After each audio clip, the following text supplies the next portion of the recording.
Good morning and welcome to the Sensient Technologies Corporation 2020 second quarter earnings conference call. All participants will be in a listen-only mode. Should you need assistance, please signal a conference specialist by pressing the star key followed by 0.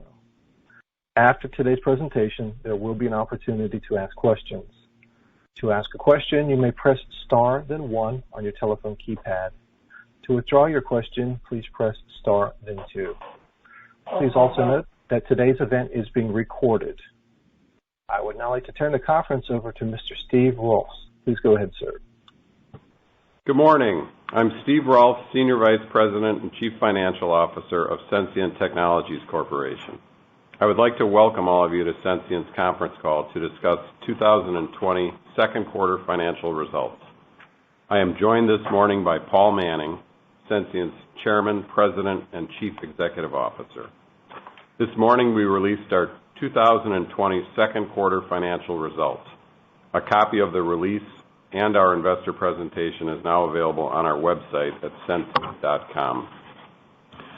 During our call today, we will reference certain non-GAAP financial measures which we believe provide investors with additional information to evaluate the company's performance and improve the comparability of results between reporting periods.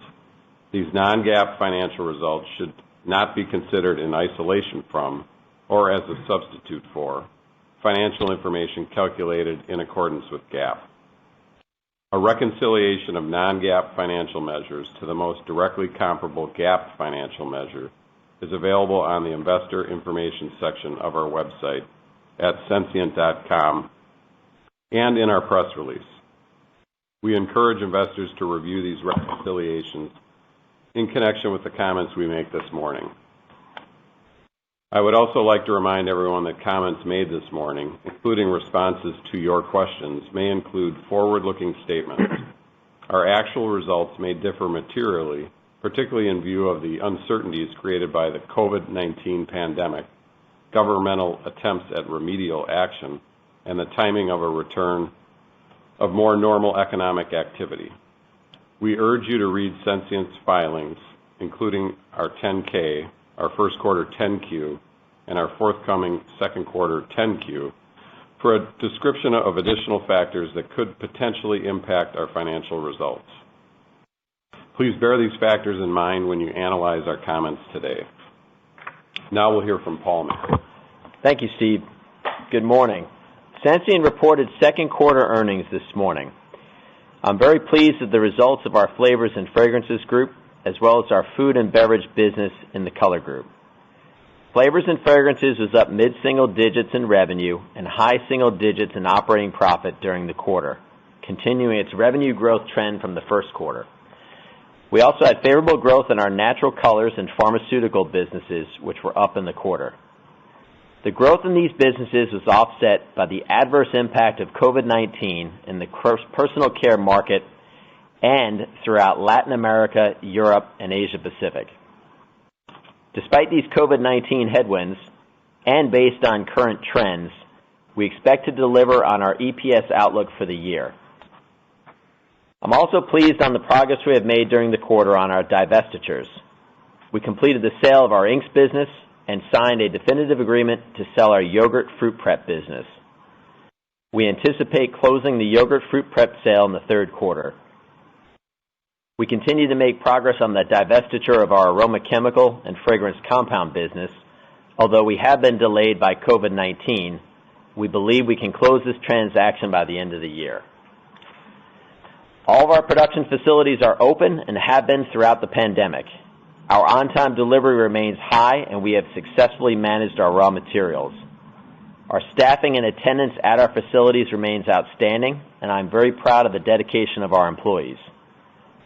We will continue to closely monitor each of our production facilities to remain ahead of prevailing GMP and sanitation practices. As a result of COVID-19, we have incurred additional costs, and we have experienced significant revenue headwinds in a number of businesses. Overall, the impact of COVID-19 has reduced our EPS by approximately 10 cents year to date. The impact of COVID-19 on our food and beverage business is mixed. However, the impact is significantly negative for our personal care business. Now let me turn to the groups. The Flavor Group had another nice quarter. Adjusted local currency revenue for the group was up 5.7%. The group continues to experience positive sales growth in the finished flavors and extract product lines, as well as an improving picture in the flavor ingredient product lines. The natural ingredients business also had a solid quarter. The overall impact of COVID-19 was negative to the group's revenue. The group's revenue growth is based on strong new wins generated throughout 2019 and the first part of 2020, retaining existing business, and an overall decline in attrition, which was a lingering effect from our earlier restructuring activities. Net of these factors, we have generated mid-single-digit growth year-to-date, and I anticipate the same growth rate for the remainder of the year. This quarter, the Flavor Group returned to quarterly profit growth, with adjusted local currency operating profit up 8%. The higher profit was a direct result of the higher volumes, new wins, and the group's production cost initiatives. Moving forward, I anticipate continued profit growth. Overall, the group's operating profit margin was up 30 basis points in the quarter, and I would anticipate a 50 to 100 basis point improvement for the year. In summary, I expect mid-single-digit revenue growth and mid to high single-digit operating profit growth for the Flavor Group for the remainder of the year. Within our Color Group, revenue for food and beverage colors was up low single digits for the quarter. Pharmaceutical had a nice quarter, up double digits, and natural colors continues to grow, and that product line is up mid-single digits for the year. Similar to the Flavor Group, Colors continues to focus on retaining existing business and improving the group's overall sales win rate. Unfortunately, the growth in food and beverage colors revenue was offset by a more than 20% decline in our personal care business revenue. While we saw some improvement in our personal care business in Asia and Latin America, the demand for makeup in Europe and North America was down substantially in the quarter. Given the uncertainty with COVID-19 and continued restrictions, I would anticipate continuing challenges for this product line in the second half of the year. In terms of operating profit, the Color Group achieved mid-single-digit profit growth in food and beverage colors for the quarter and has generated double-digit operating profit growth for the year. However, profit in personal care in the quarter was down by more than 35% due to the lower demand in makeup and other personal care products, and that was the main reason for the Color Group's overall decline in profit. The Color Group remains focused on production takeout actions. However, these actions need more time to realize their full potential, and we do not expect that the actions will outpace the profit decline in personal care. Short of a significant opening of the world economy, I would expect the profit declines in the personal care business to continue for the remainder of the year. In summary, food and beverage colors revenue is up nearly mid-single digits year-to-date and double digits for profit. For the back half of the year, I would expect mid-single-digit revenue growth and mid to high single-digit profit growth for that product line. Because of the impact of personal care, we would expect the Color Group to be flat in revenue and profit for the year. Our Asia Pacific Group had solid revenue growth in some regions, but this growth was offset by declines in other regions as government COVID-19 restrictions have significantly impacted many sales channels. The group delivered outstanding profit growth in the quarter, and I anticipate the group to return to revenue growth once restrictions in certain areas begin to ease. Based upon current trends, I expect Asia to deliver low single-digit sales growth and mid to high single-digit profit growth for the year. Overall, for the company, we continue to focus on our supply chain. We have increased our inventory levels on certain key raw materials, and as a result, we are providing outstanding on-time delivery to our customers around the world. While we do experience supply chain disruptions, we have avoided any significant financial disruptions and we continue to reduce our overall inventory levels for the company. I'm pleased with the progress we have made in the first 6 months of this year. The Flavor Group has had a great first half, and I would anticipate this to continue in the second half. Our food and beverage colors business is also performing well. In Asia Pacific, I'm confident that the strategy and investment we have in place will return this group to revenue growth. While I am optimistic about our food businesses, our personal care business will continue to struggle. Furthermore, the ultimate impact of COVID-19 remains unknowable. New product launches are significantly below prior year, and there has been some customer SKU rationalization. Nevertheless, our business is strong and well-positioned to grow for the year. Steve will now provide you with additional details on the second quarter results. Thank you, Paul. In my comments this morning, I will be explaining the differences between our GAAP results and our adjusted results. The adjusted results for 2020 and 2019 remove the impact of the divestiture-related costs and the operations divested or to be divested. The second quarter 2019 results do not include any divestiture-related costs.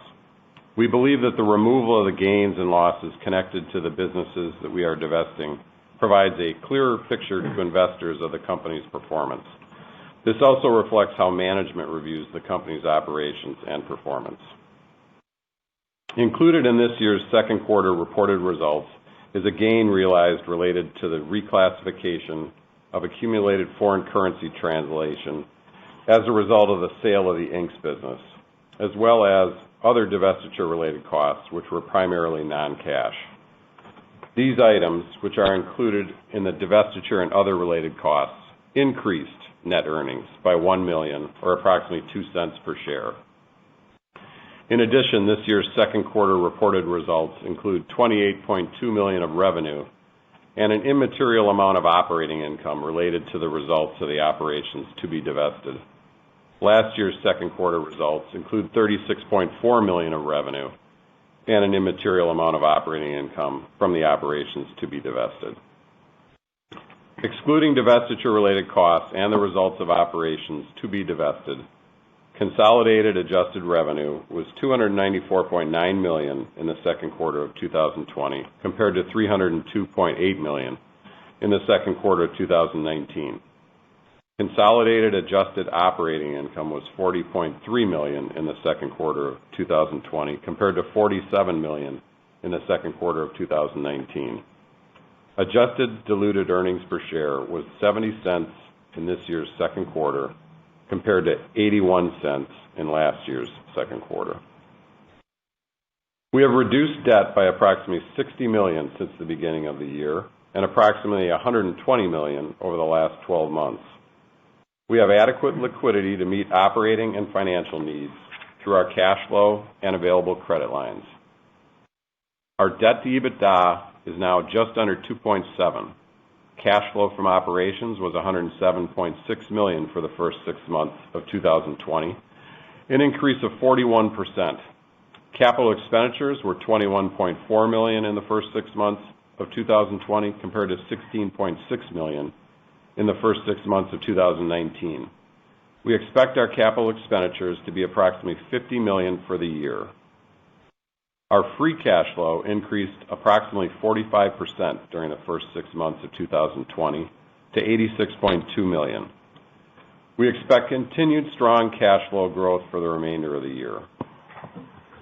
Consistent with what we communicated during our last call, we expect our adjusted consolidated operating income and earnings may be flat to lower in 2020 because of the level of non-cash performance-based equity that may be deducted in 2020 based on our results. We also expected a higher tax rate in 2020 compared to our 2019 rate, which was lower as a result of a number of planning opportunities. Based on current trends, the company is increasing our GAAP earnings per share guidance to $2.10 to $2.35. This guidance now includes 35 to 40 cents per share of divestiture and other related costs and the results of the operations to be divested. This guidance also includes approximately 10 cents of currency headwinds based on current exchange rates.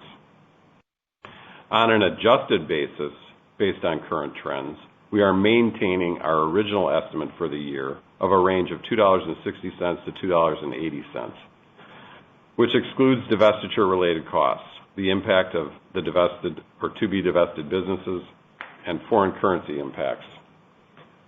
We are also maintaining our adjusted EBITDA guidance of low to mid-single-digit growth. Please see our press release for a simple summary table of this EPS guidance. Thank you for your time this morning. We will now open the call for questions. Thank you. We will now begin the question and answer session. To ask a question, you may press star, then 1 on your touch-tone phone. To withdraw your question, please press star, then 2. At this time, we will pause momentarily to assemble our roster.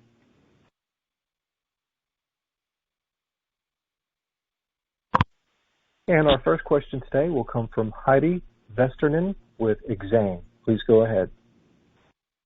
Hi, good morning. So, Paul, I think you said in your opening comments that COVID was a net negative for flavors. Could you elaborate on what you meant, if I heard that correctly? Because I thought you may have benefited from pantry loading. A lot of your peers are talking about that. And then as a related question, I guess to finish on flavors, some of your peers have talked about pressure in food service. Did you see that as well? And how big is your exposure to this area? That's my first 2 questions. Thanks. Okay. Well, good morning, Heidi. Well, good afternoon, actually. So on the COVID being a net negative for flavors, yes, I would say so. There's certainly, let's take the revenue portion. While there were certain segments that were up, for example, processed foods, soups, things of that nature, there were a number of segments that were also down. Ice cream, confectionery, beverage. That's from a product line standpoint. From a sales channel standpoint, yes, indeed, QSR in many of our regions was a big headwind. And in particular, that played out not necessarily exclusively in flavors. We saw that in Asia Pacific, and we saw that in colors as well. The traditional retail outlet food stores and the like, we did not have that type of headwind. From a geographical standpoint, as COVID has evolved, that has sort of impacted countries at different time frames. So, right now we're in the thick of things in Latin America, so certainly we had those geographic headwinds towards the end of Q2, and of course those continue into Q3. Europe, we still had, we had an improving situation, and I would tell you that in the U.S. we had an improving situation. But you take all those things together, and that's what we would say from a revenue standpoint, it was a net negative. Now, as that flows down to profit, there is that contribution. But then, of course, we also have the incremental costs associated with cleaning and PPE and, everything from air freights or rush shipments to all these other logistical and supply chain costs that certainly also were a headwind.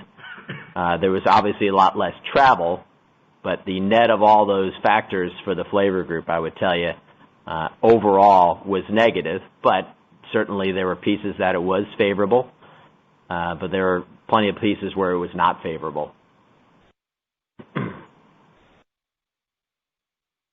Thank you. And then separately, there's a view out there, and some peers have talked about this, that smaller customers are challenged. You have historically said that you work a lot with these so-called B and C customers. So have you seen any smaller customers being challenged? There's a general view that, larger multinationals are winning. So, what's your view there? My view is it's fairly mixed, right? In some locales, multinationals have shrunk SKUs for sure.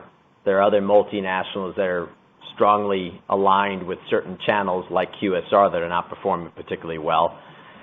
On the other hand, there are some smaller local brands that are quite essential to the market that they're serving. And so I would tell you that in both cases, the overall there's an overall reduction in terms of the number of product launches. That is for sure for our business.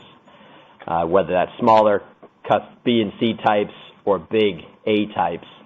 But in terms of activity, I would have to tell you that overall, in my opinion, as I look at the whole company, we probably see more activity from a product development and what can we develop now and what are we going to develop coming out of this pandemic. We see more of that activity on the B and C level than we do on the A level. I would tell you that here again, in my opinion, we see a lot more activity, customers, employees returning. We see more of that activity at some of these B and Cs than we do at a number of the As. Thank you. Okay, sure thing. The next question will come from Mark Connolly with Stephens. Please go ahead. Thank you. I wonder if we could follow up on that just a little bit in terms of what kind of product development. Have you started to see a shift in where your customers are putting their priorities? You know, we've sort of come to the conclusion that gluten-free is dead now that everybody's baking bread. So I'm curious whether you're seeing your customers shift more towards the food as medicine side, or whether that it's just a greater pace of activity across the board.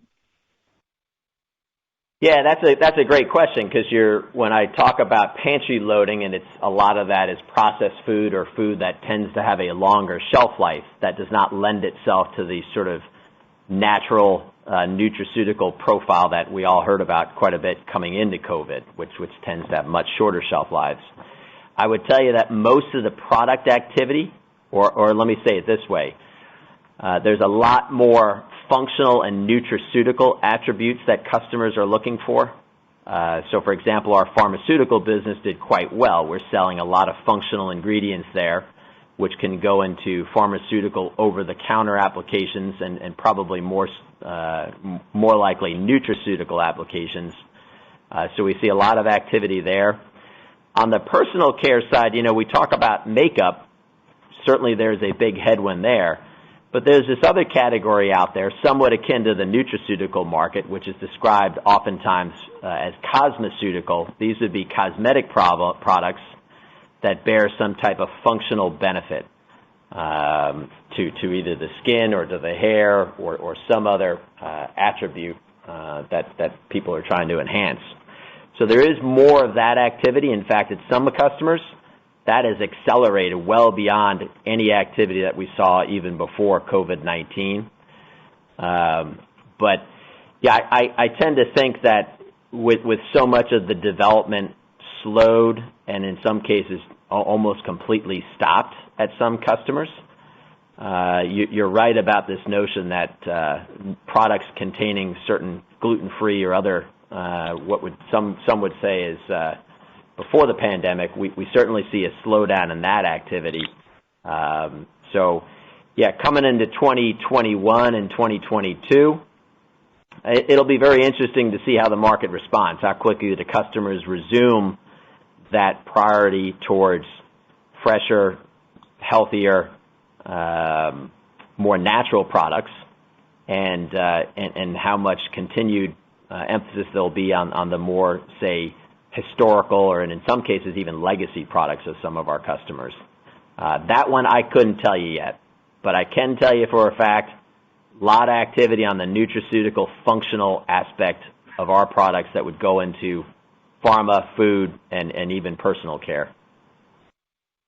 It's helpful. Just two more things. First, with the administration basically saying phase 2 is no longer a priority, or at least no longer a near-term priority, does that cause you to shift any of your Asia-Pacific priorities? I know China's not a big market, but I'm curious whether China is causing you more competition over there now.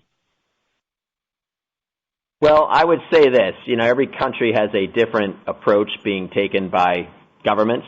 And in fact, as everybody's well aware, even within a single country, there may be multiple local governments coming up with their own programs.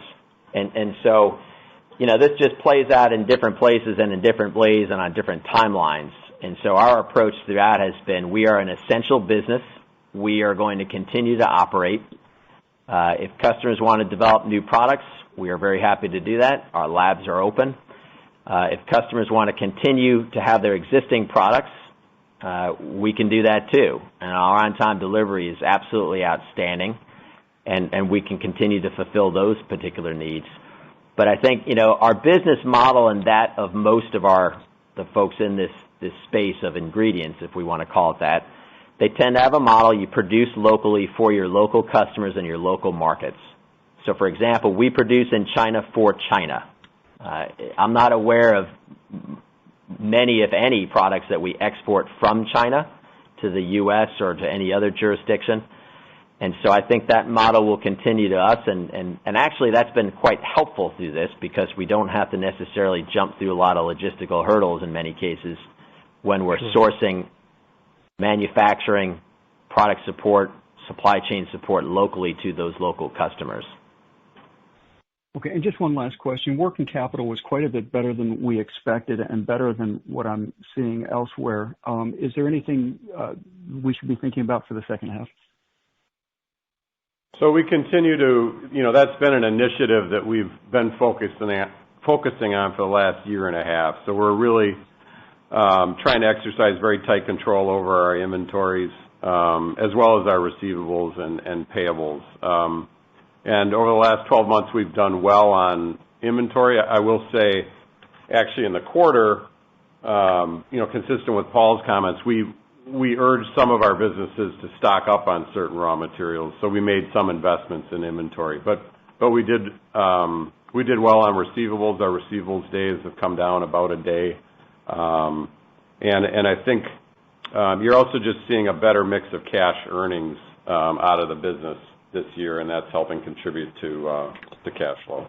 But I would also say this: we certainly have more work to do on reducing our inventory levels throughout the company. We've taken many days out, not only on the trailing 12 months, but even on the trailing 6 months. And so we've got a lot of supply chain initiatives that probably have a lot less to do with specifically serving customers, but they have a lot more to do with generating internal cash and improving efficiencies. There's a lot more of that to underway. So I would anticipate we have inventory reductions well into the rest of the year and into next year, and so that could be something to anticipate for everybody. Very nice to see in this environment. Thank you. Once again, as a reminder, if you would like to ask a question, please press star then 1. The next question comes from Mitra Ramgopal with Sidoti. Please go ahead. Yes, good morning. Thanks for taking the questions. First, I just wanted to be sure I heard this right. I think, Paul, you mentioned that I think COVID has had maybe about a 10-cent impact on EPS for the half. Just wanted to double check if that's a net number or just from the headwinds you've been seeing, because I know you've also benefited a little from it. Sure. So, Mitra, that is a net number. So we looked at the sales impact, which Paul spoke to. We looked at the one-time cost, and then we've also fortunately had some offsetting, savings in the area of travel. So when you net all that together, that was 10 cents year to date. I think there may have been a little bit of positive impact in Q1 and a little bit of a greater negative impact in Q2, but year to date, the net is 10 cents. Okay, no, thanks. That's great. And on the divestiture front, you're obviously making nice progress as it relates to the sales. I was just curious, a couple of questions on that. First, the use of the proceeds, if that's going to be primarily for reducing debt. And as you've gone through this process, and given COVID, I was wondering if it's changed anything as it relates to your longer-term growth strategy as you look at the remaining businesses and maybe areas you probably would like to be more active in. So, yeah, the proceeds from those divestitures will go towards reducing debt. As you've seen, we've taken out a whole bunch of debt over the last 12 months, over the last 6 months. Our debt to EBITDA is now just below 2.7. It's actually 2.68, if I could quote you precisely, a number I like to watch very carefully. So that's what we're going to continue to focus on for sure. Hey, we always look at other uses of our cash as well, but I think for the here and now, that's how we're going to play that one. With respect to the strategy of the business, we have been underway with our diversification program in cosmetics for some time. In other words, how can we utilize some of our technologies more directly into the skincare market, into other personal care applications such as, for example, oral care. We have a very good hair care and hair coloring business, but there's certainly more opportunities for us in that segment as well. So I think, if anything, COVID-19 is accelerating our penetration into these other segments. We have a very good product line that in many cases is very suitable for those areas. There's a lot of customers in that space throughout Americas, Asia, and in Europe. So we feel very good about that. It is still a very good and growing market. It's a strong technology-based market, and so I think we can be quite successful there. Beyond that, though, we're going to just keep riding and roping in colors and flavors. We've got a very strong focus on what we want to do, and I think we're starting to show the world that we can be successful with this strategy. And no, I feel good about where that's going for the rest of the year and into 2021 for sure. Okay, no, that's great. And that's a little of a follow-up on that is on COVID. I was just wondering, how you view the environment as it relates to on a competitive front, and maybe an update in terms of what you're seeing on the raw material and being able to implement maybe some favorable pricing for you. Well, let me take that first part first. So, raw materials, this is something that I think we got well ahead of this whole situation earlier in this year, and we loaded up thoughtfully on a number of our strategic raw materials that perhaps had more sensitivity than, say, more mundane raw materials. So we made a very strong effort there.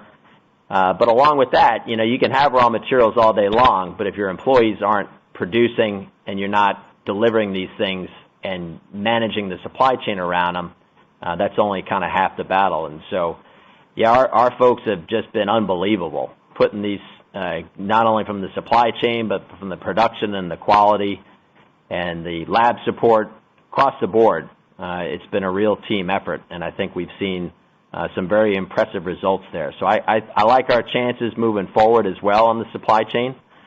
We're going to continue to watch it, whether there's another lockdown or not a lockdown. We just kind of, as I said, we just assume pretty much the worst in all cases, and that tends to be a good policy for us when you consider, because it's all about delivering, and it's delivering on time to our customers, and we're doing.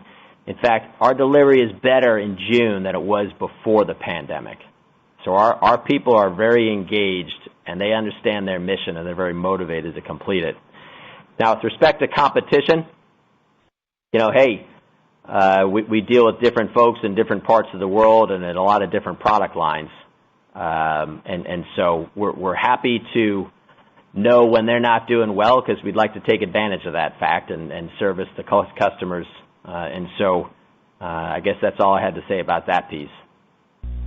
Okay, no, that's great.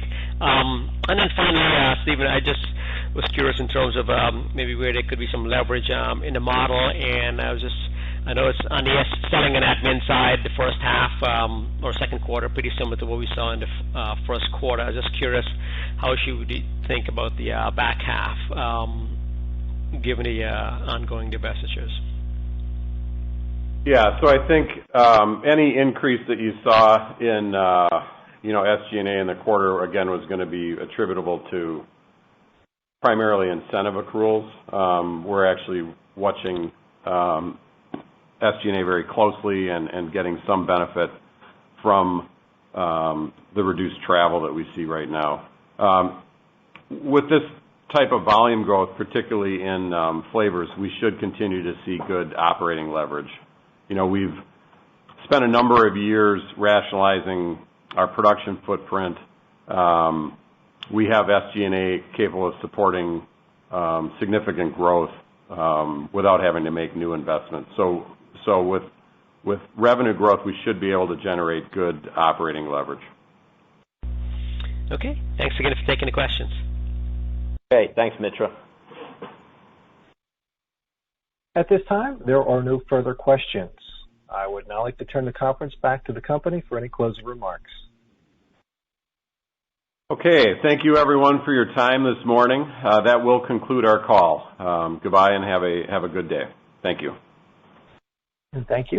The conference has now concluded. You may now disconnect your line.